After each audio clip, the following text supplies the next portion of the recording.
Hello అండి, welcome back to my channel. నేను మీ విజయ Arjun, life of art. మీరందరూ ఎలా ఉన్నారు? మీరందరూ బాగుండాలని మనస్ఫూర్తిగా కోరుకుంటున్నాను. ఈరోజు రెసిపీ వచ్చేసి మసాలా గుత్తి వంకాయ కర్రీ అండి. సూపర్ అంటే సూపర్ టేస్టీగా ఉంటుందండి. మీరు కూడా తప్పకుండా ట్రై చేయండి. ఇప్పుడైతే మనం ప్రాసెస్లోకి వెళ్ళిపోదాం. నేనైతే 1/2 kg వంకాయలని తీసుకున్నానండి. అవి కొంచెం చిన్నవే తీసుకున్నాను. వాటిని శుభ్రంగా కడుక్కొని 4 భాగాలుగా కట్ చేసుకున్నానండి. ఇలా కట్ చేసుకున్న వంకాయల్ని సాల్ట్ వాటర్లో వేసి పక్కన పెట్టుకోవాలి.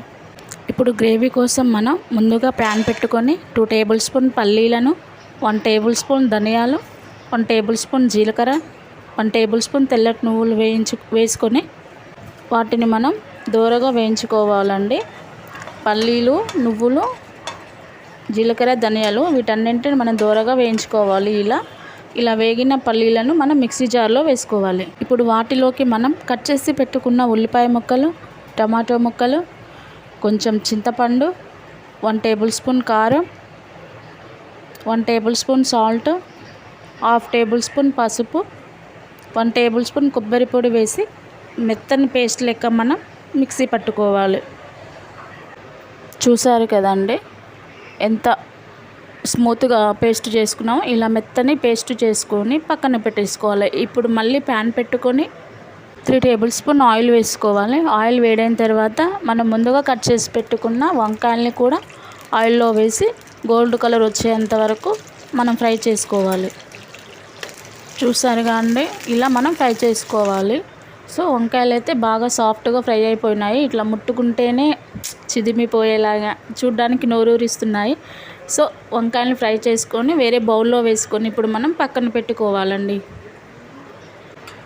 ఇప్పుడు అదే ప్యాన్లో 1 టేబుల్ స్పూన్ జీలకర్ర, 1 టేబుల్ స్పూన్ ఆవాలు, కట్ చేసి పెట్టుకున్న 2 పచ్చిమిర్చి, కొంచెం కరివేపాకు, కొంచెం కొత్తిమీర వేసి మనం వాటిని ఫ్రై చేసుకోవాలి.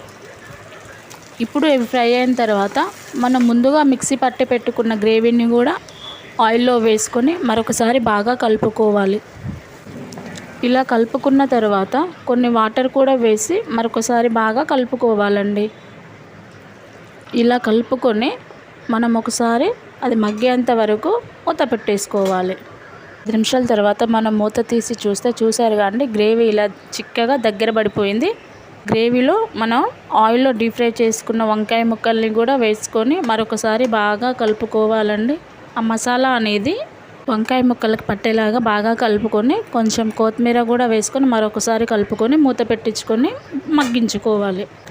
ఇప్పుడు మూత తీసి చూస్తే చూడండి ఎంత స్పైసీగా, ఎంత కలర్ఫుల్గా, అసలు భలేగా ఎంత బాగా ఫ్రై అయినాయో. అసలు సాఫ్ట్గా ఉడికిపోయినాయండి. చూస్తేనే అసలు నోరు ఊరిపోతుంది. సో ఈ రెసిపీ కనుక మీకు నచ్చినట్లయితే మీరు కూడా తప్పకుండా ట్రై చేయండి. రైస్లోకి కానీ చపాతీలో కానీ సూపర్ అంటే సూపర్ టేస్టీగా ఉంటుందండి.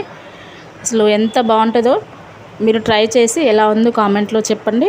నా వీడియో కనుక మీకు నచ్చినట్లయితే లైక్ చేయండి, షేర్ చేయండి, సబ్స్క్రైబ్ చేసుకోండి. పక్కనే ఉన్న గంట సింబల్ని క్లిక్ చేయండి.